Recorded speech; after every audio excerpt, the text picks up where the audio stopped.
जिस कंपनी के लिए वो इतना ज़्यादा काम कर रही थी, ईवाई से कोई भी उनके फ्यूनरल को अटेंड करने नहीं आया। कई बार आप होपलेस फील करने लगते हैं कि यार यहाँ से कैसे निकलूं। हम लोगों ने भी एक्सेप्ट कर लिया है कि हाँ ठीक है, ओवर टाइम तो होता ही है, why don't you just quit your job. ये कहना बड़ा आसान है, लेकिन this is actually very difficult to do if you have responsibilities. सबसे पहले तो स्ट्रॉन्ग लेबर लॉज लेके आने होंगे। क्या ऐसा कोई तरीका है कि आप इंटरव्यू में ही टॉक्सिक कल्चर को स्पॉट कर लें? उनकी बहुत ही ज्यादा अनरीजनेबल एक्सपेक्टेशंस होती हैं आपसे। They specifically target the young employees, क्योंकि उन्हें पता है कि यंग एम्प्लॉय है, इसको जॉब चाहिए, इससे हम पिसवा के रहेंगे। तो अगर आप चाहें तो अपॉर्चुनिटीज को इंजीनियर भी कर सकते हैं, और इंजीनियर करने के लिए अपॉर्चुनिटीज को आपको 3 एलिमेंट्स की जरूरत होती है। एना सेबेस्टियन 26 साल की सीए जिन्होंने ईवाई ज्वाइन किया था इसी साल मार्च में, जुलाई के मंथ में ओवरवर्क की वजह से उनकी डेथ हो गई। ये एक बहुत ही शॉकिंग, हार्ट ब्रेकिंग और ट्रैजिक इंसिडेंट है। और हाल ही में उनकी मदर का एक लेटर जो कि ईवाई इंडिया के चेयरमैन राजीव मेमानी को उन्होंने लिखा था, वो सामने आया है। और उस लेटर से पता लगता है कि कितना ज़्यादा ओवरवर्क करवा रहे थे ईवाई के मैनेजर्स उनसे, कितना ज़्यादा स्ट्रेस था, कितना ज़्यादा एंजाइटी थी। और अगर वो लेटर आप पढ़ेंगे तो it's truly heart breaking. Although उनकी मदर के लेटर ने काफ़ी कुछ रिवील किया है ईवाई के टॉक्सिक कल्चर के बारे में, लेकिन already consulting firm specifically EY काफ़ी ज़्यादा फेमस है अपने टॉक्सिक कल्चर को लेकर। उस लेटर में बहुत सारी डिटेल्स मेंशन हैं कि उनके मैनेजर्स किस तरीके से बहुत ज़्यादा काम करवाते थे। उनके पास इतना टाइम भी नहीं होता था कि वो ठीक से टाइम पर खाना खा पाएँ, या फिर रात को आके भी वो काम कर, मतलब वापस घर आके भी वो काम कर रही होती थी। कोची से, केरला से बिलोंग करती हैं, but she was working in Pune, एक डिफरेंट स्टेट, एक डिफरेंट सिटी में थी। और ऑलरेडी वर्क का बहुत ज़्यादा प्रेशर था, बहुत ज़्यादा बर्डन था। जिस कंपनी के लिए वो इतना ज़्यादा काम कर रही थी, सबसे ज़्यादा हार्ट ब्रेकिंग चीज़ ये भी है, स्पेशली उनकी मदर ने पॉइंट आउट किया उस लेटर में कि ईवाई से कोई भी उनके फ्यूनरल को अटेंड करने नहीं आया। इस ट्रैजिक इवेंट की वजह से बहुत सारे लोग गुस्से में हैं, जाहिर सी बात है। और कॉर्पोरेट कल्चर के बारे में बहुत सारी बातें सामने आ रही हैं, ईवाई के बारे में बहुत सारी बातें सामने आ रही हैं। जो ईवाई के एम्प्लॉयज़ हैं वो बोल रहे हैं, जो फॉर्मर एम्प्लॉयज़ हैं वो बोल रहे हैं। इन जनरल कॉर्पोरेट कल्चर या इंडियन टॉक्सिक कल्चर के बारे में काफ़ी बातें आ रही हैं। Ministry of labour and employment ने जिम्मेदारी उठाई है कि वो आना के केस को इन्वेस्टिगेट करेंगे, लेकिन सच तो ये है कि इन्वेस्टिगेशन कितनी हो जाए, या फिर आप कितना ही उनके ईवाई के एम्प्लॉयज़ या फिर ईवाई के जो चेयरमैन हैं या फिर उनके मैनेजर्स हैं वो कितना ही रिग्रेट अपना जाहिर कर लें, बट एक जो लाइफ चली गई है that can not come back. है ना, ईवाई के लिए जस्ट एक एम्प्लॉय हैं, लेकिन अपनी फैमिली के लिए she is extremely precious. You can not replace a person. और she was a very bright student. मैं जब लेटर पढ़ रहा था उनकी मदर का, तो मुझे पता लगा कि she was school topper, college topper थी, और एक्स्ट्रा करिकुलर्स में पार्ट लेती थी। तो you know, someone who is performing, who likes to perform और who is full of ambition. तो आप इमेजिन कर सकते हैं कि वो अपनी जॉब में भी इतना ज़्यादा लोड लेती गई कि इवेंचुअली दिस हैपेंड। मैं ये वीडियो बना रहा हूँ, मेरी आपसे ये रिक्वेस्ट है कि इस वीडियो को आप एंड तक देखें, और ये वीडियो लंबी होने वाली है, दैट इज़ वाई इसको आप एंड तक देखें। ये इशू काफ़ी कॉम्प्लेक्स है, ऐसा नहीं है कि हम सिर्फ ईवाई पे फिंगर्स पॉइंट करेंगे। ये एक कॉम्प्लेक्स इशू है जिसमें बहुत सारे लोग इन्वॉल्व हैं, या फिर आप ये कह सकते हैं कि ये जो टॉक्सिक कल्चर है, कॉर्पोरेट कल्चर है, ये सिर्फ एक इंसान की या फिर एक कैटेगरी ऑफ पीपल की वजह से नहीं है। और मेरी एक्सपेक्टेशन ये है कि जब आप ये वीडियो देख लें, क्योंकि ये video it's not just going to be about problems, कि कल्चर के साथ क्या प्रॉब्लम है, इंडिया के टॉक्सिक कल्चर के साथ क्या प्रॉब्लम है, वो सबको पता है। लेकिन मेरी कोशिश ये रहेगी कि इस वीडियो में मैं कुछ सॉल्यूशंस दे सकूं, कुछ एक्शनेबल इंसाइट्स या कुछ एक्शनेबल टिप्स दे सकूं, ताकि आप लोग, या फिर क्योंकि मैं जानता हूं कि अभी अराउंड 80 सब्सक्राइबर्स हैं, लेकिन मेरी एक्सपेक्टेशन ये है कि जो करीब 80 लोग हैं, अगर ये 80 लोग किसी और के साथ भी शेयर कर देते हैं तो ऑलमोस्ट 160 लोग हो जाते हैं। 160 लोग हो जाएंगे, और मान लीजिए कि वो धीरे धीरे करके 200 लोगों तक भी पहुंचता है, तो I feel that will be a success. और क्योंकि यहाँ पर मेरी कोशिश रहेगी कि कुछ एक्शनेबल टिप्स हों। बहुत सारे लोग जब भी ऐसी ट्रैजिक इंसिडेंट्स होते हैं, या फिर कॉर्पोरेट कल्चर में आपके पास एक के बाद एक टास्क आते रहते हैं, प्रोजेक्ट आते रहते हैं आपके पास, you get so burned out, और कई बार आप होपलेस फील करने लगते हैं कि यार यहाँ से कैसे निकलूँ। तो होपलेस होने की बिल्कुल भी ज़रूरत नहीं है। बहुत सारे तरीके से हेल्प की जा सकती है, बहुत सारे ऑप्शंस निकल सकते हैं, होपलेस होने की ज़रूरत नहीं है। और इस वीडियो में हम लोग बात करेंगे कि किस तरीके से इन सॉल्यूशंस के बारे में बात करेंगे कि किस तरीके से इनको अडाप्ट कर सकते हैं। कैसे डील कर सकते हैं ऐसी सिचुएशंस के साथ। तो ये क्योंकि इशू थोड़ा सा कॉम्प्लेक्स है, ऐसा नहीं है कि जस्ट EY है तो पहले मैं प्रॉब्लम के बारे में बात करूंगा and then I will talk about the solutions. Problem क्या है, तो कंसल्टिंग फर्म्स जैसे कि आपकी बिग 3 होती हैं, जैसे कि MBA प्रोफेशनल्स के लिए आपकी McKinsey, BCG, Bain है, दीज आर द टॉप 3 या फिर बिग 3 भी कहते हैं इन्हें। तो these are aspirational consulting firms for MBA graduates. इस तरीके से CAs के लिए कुछ 4 ये फर्म हैं, बिग 4 कहते हैं। These big 4 consulting firms, these kind of have aspirational value कि ये यहाँ जाना पसंद करते हैं, ये चाहते हैं कि यहाँ पर जॉब लग सके। तो इन बिग 4 में से एक जो फर्म है, इसमें से ऑफ कोर्स आपके डिलॉयट हो गया, PwC हो गया, and then one of them is EY। तो EY में अगर आप थोड़ा सा गूगल पे सर्च करेंगे, ग्लासडोर पे जाएंगे या फिर कोरा पे जाके देखेंगे कि how is the culture of EY, तो आपको पता लगेगा कि EY का culture is one of the worst culture. बहुत सारे लिंक्डइन पे अभी तो क्योंकि ये टॉपिक ट्रेंड भी कर रहा था तो बहुत सारे लोगों ने बताया है कि बहुत ज़्यादा काम करवाते हैं एंड स्पेशली जूनियर फोक से कहते हैं कि भाई हमने भी अपने टाइम में किया था तो तुम्हें भी करना पड़ेगा, खाने को स्किप करना पड़ता है, आपके वर्क लाइफ बैलेंस की धज्जियाँ उड़ जाती हैं। और ये कल्चर अपनी जगह पे तो है ही, लेकिन हम लोगों ने भी क्या किया है, हम लोगों ने भी एक्सेप्ट कर लिया है कि हाँ ठीक है, ओवर टाइम तो होता ही है। हमने नॉर्मलाइज कर लिया है कि ओवर टाइम होगा तो क्या बात है, क्या दिक्कत है, हाँ यार मैं तो 12 घंटे काम करता हूँ। In fact we boast about it, यार मैं तो 12 घंटे काम करता हूँ या मैं तो 14 घंटे काम, हमारे यहाँ तो 14 घंटे काम होता है, हमारे यहाँ 16 घंटे काम होता है। ये कोई बोस्ट करने वाली बात नहीं है, कोई नॉर्मलाइज करने वाली बात नहीं है। It's not a healthy thing. Narayana Murthy जैसे लोग जब कहते हैं कि 70 घंटे 80 घंटे काम करना चाहिए, इट डजंट मेक सेंस, क्योंकि how can you sustain while working 70-80 hours. मैं ये बात मान सकता हूँ कि आप कोई ऐसी चीज़ में काम कर रहे हैं जिसमें आप बहुत ज़्यादा पैशनेट हैं, बहुत ज़्यादा मन लग रहा है आपका, आपके अंदर से आ रहा है काम करना, maybe that is a separate thing. But if you work 70-80 hours per week, it's not sustainable. और एक पॉइंट आएगा जब आप बर्न आउट हो जाएंगे। कई बार बहुत से लोग कहते हैं कि अच्छा यार इतना ज़्यादा टॉक्सिक कल्चर है आप कह रहे हो, तो why don't you just quit your job. तो ये कहना बड़ा आसान है, लेकिन this is actually very difficult to do if you have responsibilities.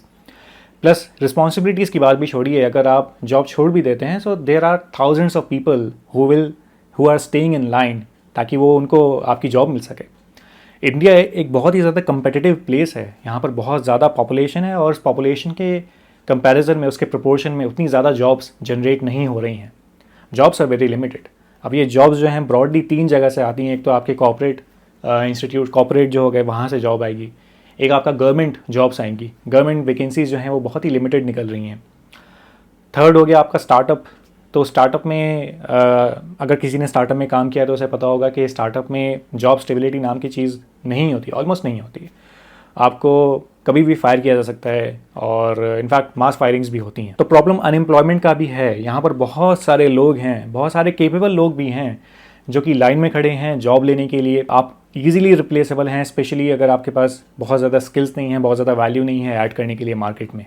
And that is a truth. अगला पॉइंट है कि कहीं ना कहीं यंग एम्प्लॉयज़ को या फिर जो रिसेंटली अभी जॉब मार्केट में एंटर कर रहे हैं, they want an aspirational value attach to their resume. और उसमें कोई बुरी बात नहीं है, एक ब्रांड वैल्यू, एक ब्रांड टैग जो है अटैच करना बहुत अच्छी बात है।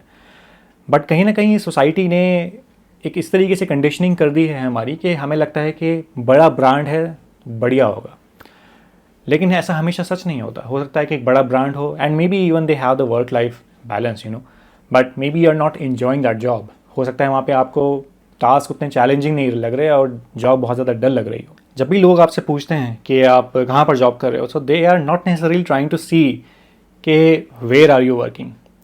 Sometimes they are trying to compare के एक सोशल स्ट्राटा में, आप एक स्पेक्ट्रम में कहाँ पर लाई करते हो और मैं आपको उस हिसाब से किस तरीके से इज्जत दूँ। And that is truth. अगर आप बोल दो कि भाई मैं तो गूगल में काम करता हूँ and they will behave a certain way.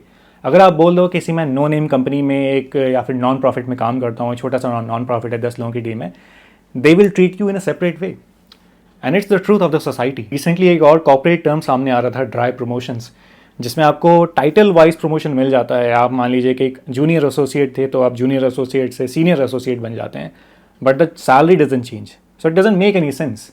And corporate keeps introducing such concept जहाँ पर आपको लगता है कि आप एक्सेल कर रहे हैं, ग्रो कर रहे हैं, but you are not actually growing in your career. Of course यहाँ पर एजुकेशन सिस्टम का भी बहुत बड़ा रोल आता है कि हमें एजुकेशन सिस्टम ने तैयार नहीं किया कि किस तरीके से हम मार्केट के साथ डील करेंगे। Education system is more about कि आपको हार्ड वर्क करना है, मार्क्स लेके आने हैं, but the job is not necessarily about कि आपको 10 on 10 लेवल पे परफॉर्म करना है। It's not just about working hard at your job में इनफैक्ट अगर आप बहुत ज़्यादा हार्ड वर्क कर रहे हैं, इट्स पॉसिबल कि आपको प्रमोशन नहीं मिलेगा, क्योंकि promotion is not about working hard, it's about different outcome. आपको आउटकम्स दिखाने पड़ते हैं, आपको विजिबिलिटी बिल्ड करनी पड़ती है, आपको कनेक्शंस बिल्ड करने पड़ते हैं। It's a different game all together. ये सोसाइटी का एक टॉक्सिक कल्चर है, और सोसाइटी के एक्सटेंशन को अगर हम देखें तो लिंक्डइन का भी एक अपना काइंड ऑफ टॉक्सिक कल्चर सामने आता है कि जब भी हमें कोई जॉब मिलती है आप अनाउंस करते हैं, सो एवरीवन इज़ कंग्रेचुलेटिंग कि भाई क्या बात है, congratulations you got a job. But अगर आपको कोई प्रॉब्लम आप फेस कर रहे हैं, आप लिंक्डइन पर पोस्ट करके देखिए आप, या फिर कोई चैलेंज फेस कर रहे हैं, पहली बात तो बहुत सारे लोग हेसिटेशन के मारे कि भाई क्या सोचेगा सामने वाला, they don't post about their struggles और फियर और थिंग्स लाइक दैट। लेकिन अगर मान लीजिए किसी ने अपनी प्रॉब्लम डाल भी दी, तो इट्स पॉसिबल कि इनफैक्ट मैंने देखा भी है कि लोग डालते हैं कि भाई मुझे ये चीज़ की रिक्वायरमेंट है, I need solution for this, maybe few likes at most. But if you are talking about कि hey I got this job at this consulting firm, या फिर मेरा इस कॉलेज में एडमिशन हो गया है, and then people come congratulating you. So people congratulate you after you have achieved success. People, very few people are there for you actually when you are going through that hard period, and that is the reality। ये सत्य है society का। तो ये तो problems की बात हो गई है। इनफैक्ट मैं इसको बहुत ज़्यादा एक्स्ट्रापोलेट कर सकता हूँ, बहुत सारे कॉम्प्लेक्स इशू सामने आ सकते हैं, डेटा लेके आ सकता हूँ सामने, and this is a huge problem. Solution क्या है? सबसे पहले तो स्ट्रॉन्ग लेबर लॉज लेके आने होंगे। मैं वैसे मेरी कोई एक्सपेक्टेशन नहीं है कि ये वीडियो गवर्नमेंट में देखी जा रही होगी, बट जस्ट इन केस मान लीजिए कि किस तरीके से किसी एम्प्लॉय के सामने पहुंच जाती है, किसी ऑफिशियल के सामने पहुंच जाती है, so we need very strong labour laws. Portugal का एग्जांपल लें तो वर्क आवर्स के बाद मान लीजिए 5 बजे 5:30 बजे आपके डे फिनिश हो गया, आपका वर्क ख़त्म हो गया है, उसके बाद मैनेजर्स अगर आपको कॉल करते हैं, that is illegal in Portugal. अगर वो कॉल करते हैं आपको तो उनको फाइन लगेगा। तो I can not be bring that here in India. Second point है कि आपको करियर क्लैरिटी होनी चाहिए कि मुझे आगे क्या करना है, आगे आने वाले 1 साल में 2 साल में क्या करना है। बहुत सारे स्टूडेंट्स, बहुत सारे प्रोफेशनल्स जिनके पास बहुत अमेजिंग पोटेंशियल है, उनको पता ही नहीं होता कि मेरी स्ट्रेंथ्स क्या हैं, मेरे इंटरेस्ट एरियाज़ क्या हैं, मैं अपनी स्ट्रेंथ्स को मार्केट डिमांड के साथ किस तरीके से अलाइन करूँ, उनको पता ही नहीं होता। तो करियर असेस करिए, अपनी स्ट्रेंथ्स को असेस करिए।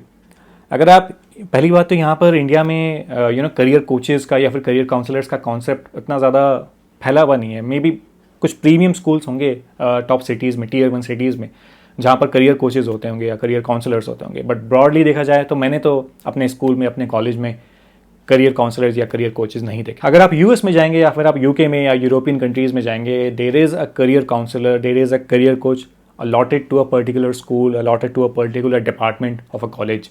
वहाँ पर होते हैं आपको गाइड करने के लिए, आपके स्ट्रेंथ्स को असेस करने के लिए। यहाँ पर नहीं है तो कोई बात नहीं, आप खुद से जाके करियर असेसमेंट टेस्ट ले सकते हैं। मैं इस पर एक सेपरेट वीडियो भी बना सकता हूँ कि आपको किस तरीके से अपने करियर को असेस करना है, किस तरीके से अपने स्ट्रेंथ्स को डिमांड के साथ अलाइन करना है। जब तक हमारे पास करियर क्लैरिटी नहीं होगी कि अच्छा ये जॉब मेरे लिए बनी भी है कि नहीं, हमें पता भी नहीं होता कि ये जॉब मेरे लिए है कि नहीं है, और हम उसी में अपना टाइम वेस्ट कर रहे होते हैं। Lot of people don't know the options that exist in the market. 100,000 तरीके के ऑप्शंस हैं जो कि आप एक्सप्लोर कर सकते हैं, लेकिन हमें वही 2-3 ऑप्शंस दिखते हैं और हम बस उसी के पीछे आग बंद करके भागते हैं। तो करियर क्लैरिटी होना बहुत ज़्यादा इंपॉर्टेंट है। नेक्स्ट आता है कि टॉक्सिक कल्चर को किस तरीके से स्पॉट करें। क्या ऐसा कोई तरीका है कि आप इंटरव्यू में ही टॉक्सिक कल्चर को स्पॉट कर लें?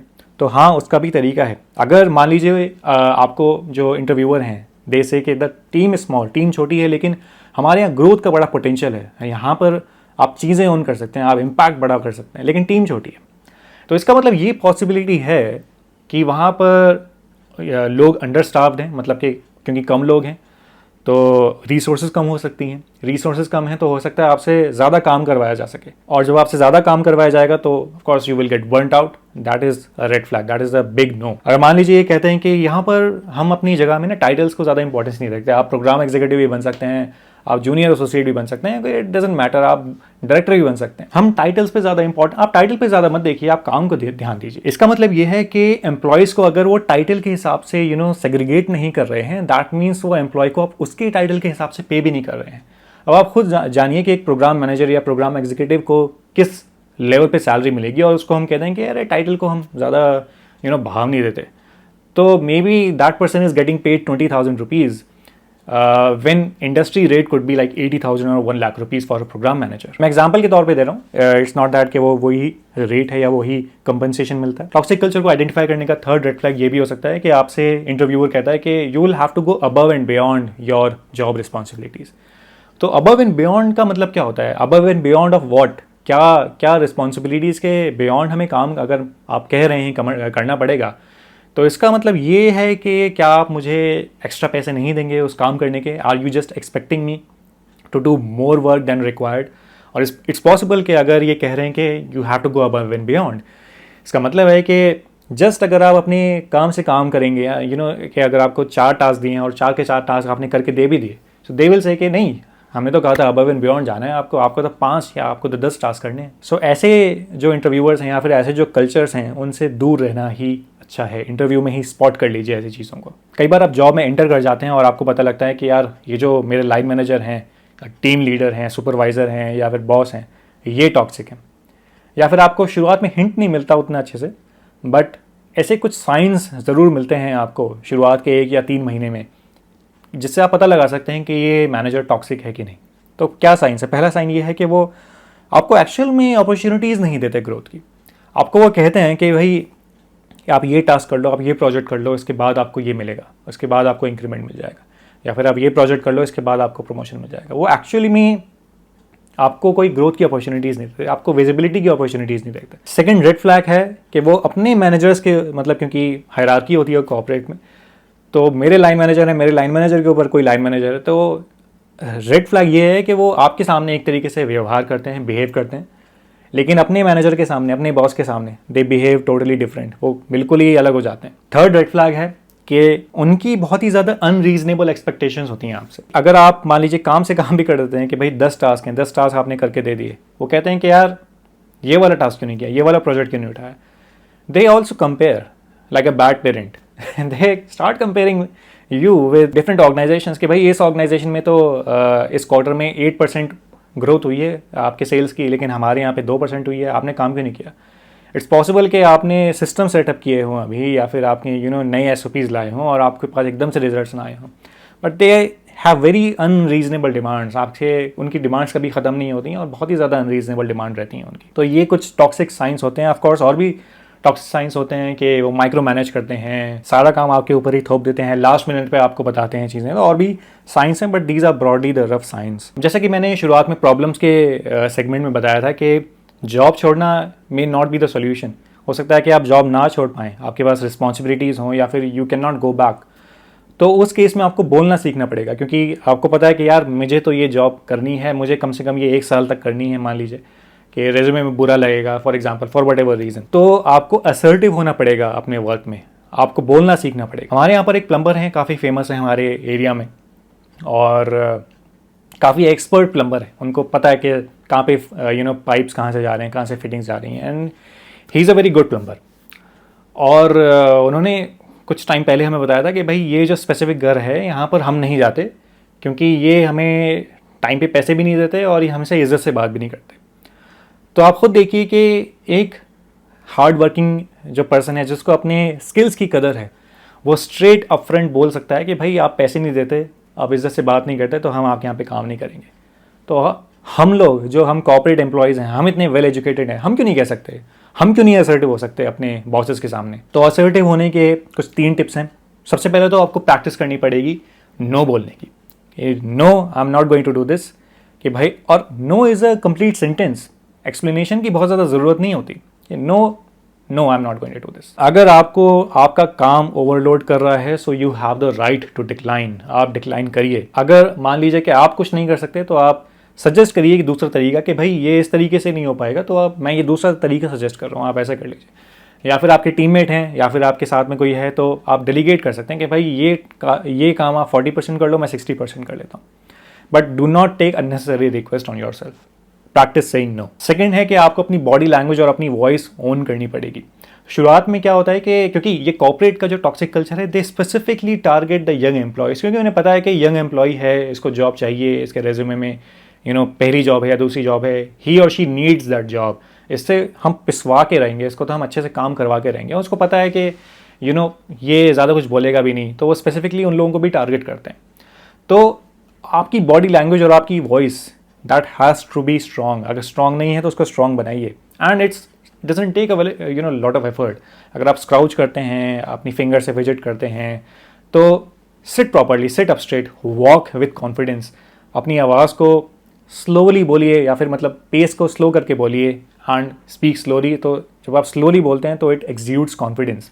अपनी वॉइस पे काम करिए, अपनी बॉडी लैंग्वेज पे काम करिए, क्योंकि कम्युनिकेशन जो है, कम्युनिकेशन सिर्फ ये नहीं है कि हमने कुछ वर्ड्स बोल दिए। Communication is also about how you own your body language, how you communicate through your body language. तीसरी टिप है कि use I statements in work. मतलब कि इंस्टेड ऑफ सेइंग कि ये जो प्रोजेक्ट टाइमलाइन है दिस इज अनरियलिस्टिक, आप ये कह सकते हैं कि I am concerned about meeting this deadline given the current workload. Instead of saying that this report is a mess, you can say कि I noticed some inconsistencies in the report. How can we work together to improve it? तो ये कुछ tips हैं जिससे आप assertive हो सकते हैं अपने वर्क पर। नेक्स्ट ऑप्शन है कि आप बिजनेस के ऑप्शंस को एक्सप्लोर कर सकते हैं। अब जब भी हम बिजनेस की बात करते हैं तो कई लोग अपने माइंड में ये सेटअप कर लेते हैं कि हमें एक बहुत बड़ा कैपिटल चाहिए, या फिर एक बहुत बड़ा सा प्लांट सेटअप करना पड़ेगा, बहुत सारे लीगैलिटीज़ आएंगे, वर्क फोर्स वहाँ पे लगानी पड़ेगी, and it's a big burden.